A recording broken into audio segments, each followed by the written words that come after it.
नईम साहब, एक कंसर्न है कि कहीं हालात दोबारा इतने खराब ना हो जाए कि 2014 और 15 वाली सूरत हाल हो जाए। इस हवाले से सिक्योरिटी जो इदारे हैं उन्होंने इकदाम भी लिए हैं। आज वजारत दाखिला ने भी कहा है कि जो सिक्योरिटी है उसको मजीद बढ़ाया जाए, हाई अलर्ट पे कर दी है सिक्योरिटी। लेकिन मजीद आपके ख्याल में क्या ऐसे इकदाम लेने की जरूरत है कि हालात खराब ना हो और हम दहशतगर्दी के वाकयात पर काबू पा सकें? जी देखें, तशवीश वाली बात तो है। पहली बात तो ये है, अफसोस का मुकाम भी है।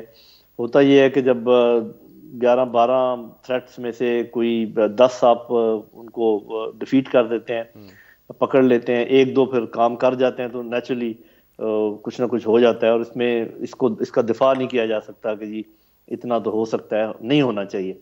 लेकिन आप ये देखिए कि हमारे जो हालात हैं इर्द गिर्द के और अंदरूनी दोनों का, मैं एक छोटा सा जमाली जायजा आपके सामने पेश करता हूँ कि हिंदुस्तान जैसा बड़ा मुल्क, उसके साथ हमारा बहुत ही गहरा मसला है कश्मीर का, और पक्की दुश्मनी है उनके साथ।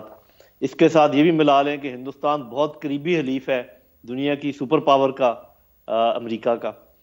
दूसरी तरफ आ जाए, अफगानिस्तान में जो कुछ हुआ है, आपको पता है कि कुछ ममालिक सख्त नाराज हैं उस बात पर, और जो सबसे ज़्यादा नाराज़ है वो भी आपको मालूम है, भारत दूसरे नंबर पर है नाराज़गी में।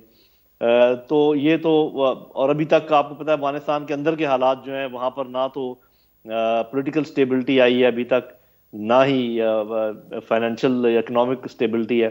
और एक चीज़ मैं अलबत्ता ज़रूर कहना चाहूँगा अपनी लीडरशिप से, चाहे वो लीडरशिप कहीं की भी हो, कि अगर आप डिफेंसिव रहे अपने एटीट्यूड में और बर्दाश्त करते रहे और अच्छा बच्चा बनने की कोशिश करते रहे, ये पहले भी आपको बहुत महंगा पड़ा है। क्योंकि आपकी अच्छाई का आपको क्या फायदा हुआ है कि एफएटीएफ से आप निकल गए, या आईएमएफ ने कोई आपकी तरफ नरम लहजा अपनाया है, या किसी और ने जिनकी तरफ हम देखते रहते हैं कोई हमारी मदद की है, आपको अच्छे होने का कतन कोई फायदा नहीं हुआ। तो जरा बुरे बन के भी देख लें, अपना इंटरेस्ट का दिफा करें।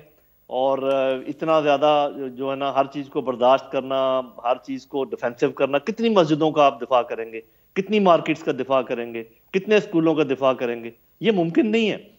आप में एक ऑफेंसिव स्पिरिट होनी चाहिए कि जहाँ से ये चीज़ें हो रही हैं, जब आपको पता चल जाता है, उनको तुर्की ब तुर्की जवाब दें, वो देखें फिर आपसे बात करते हैं कि नहीं करते। अच्छा, लेकिन नईम साहब, जो इंडिया की इन्वॉल्वमेंट है पाकिस्तान में दहशतगर्दी की कार्रवाइयों में, वो बात तो कोई नई नहीं है।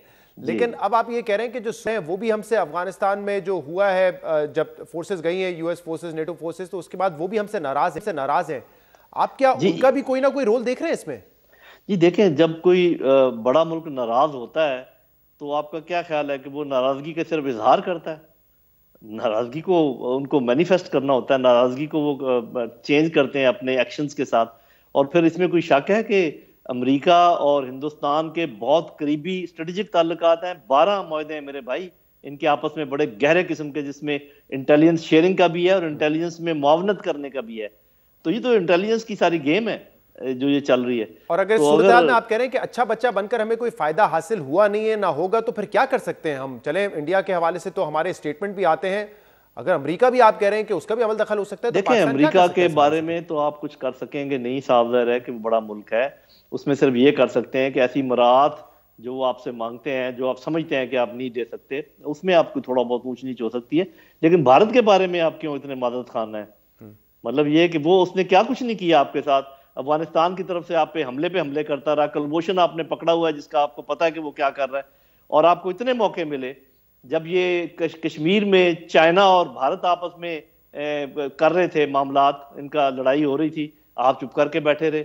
और वहां पर हमारे जो भाई हैं, बहनें हैं, उनका रेप हो रहा है, उनको रोज शहीद किया जा रहा है, आप कह रहे हैं कि हम उनके साथ तजारत करेंगे, दूसरी तरफ मुंह कर लेते हैं। एक्सटर्नल फैक्टर्स के अलावा हमारी अपनी फॉल्ट लाइंस भी तो है ना, और उस फॉल्ट लाइंस की वजह से भी जो है हमें ये दहशतगर्दी देखनी पड़ी है, इंतहा पसंदी देखनी पड़ी है। अब मिसाल के तौर पे एक अरसे से बड़ा कंफ्यूज नैरेटिव रहा है रियासत का।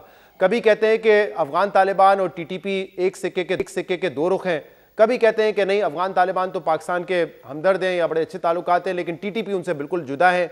तो ये एक कंफ्यूज नैरेटिव रहा है। और अभी जब ये अफगानिस्तान से पुल आउट हुआ अमेरिका का, तो बड़ी एक उम्मीद जाहिर की जा रही थी कि एक तो अफगान तालिबान जो है वो टीटीपी को कंट्रोल कर लेंगे, अपनी सरजमीन को पाकिस्तान के खिलाफ इस्तेमाल नहीं होने देंगे।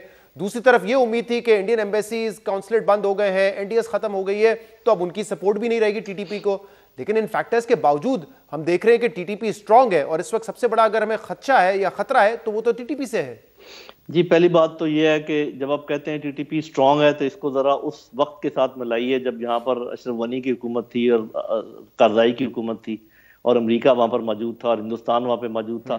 आपका खून बहा बहा के उन्होंने आपको सफेद कर दिया, वी वर ब्लड वाइट, और इसलिए ये चंद हमले को उनके साथ नहीं मिलाया जा सकता। दूसरी बात ये है कि ये जो उम्मीद हमने लगाई थी, ये तो कसूर हमारा है कि 20 साल की तोड़ फोड़ का हम ये समझते हैं कि 5 महीने के अंदर अंदर, जबकि उनका मुकम्मल उस तरीके से कंट्रोल भी नहीं है, वो उन्होंने क्यों नहीं किया। शिकायतें मैं आपको फैक्टर गिनवा रहा हूँ हिंदुस्तान का, मैं फैक्टर गिनवा रहा हूँ अमेरिका का, उसकी तरफ उंगली उठाने की किसी की हिम्मत नहीं है।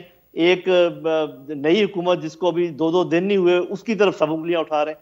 आपके ख्याल में कौन चाहेगा सबसे ज्यादा कि पाकिस्तान और अफगानिस्तान भिड़ जाएं? नंबर 1 हिंदुस्तान चाहेगा, नंबर 2 अमेरिका चाहेगा, और हम भी यही चाह रहे हैं, हम में से कुछ लोग ये चाह रहे हैं। अरे भाई, उनको मौका दें, अभी 5 महीने हुए, उनकी पूरी रिट कायम नहीं हुई है। उन्होंने कहा है कि हम अपनी जगह इस्तेमाल नहीं होने देंगे।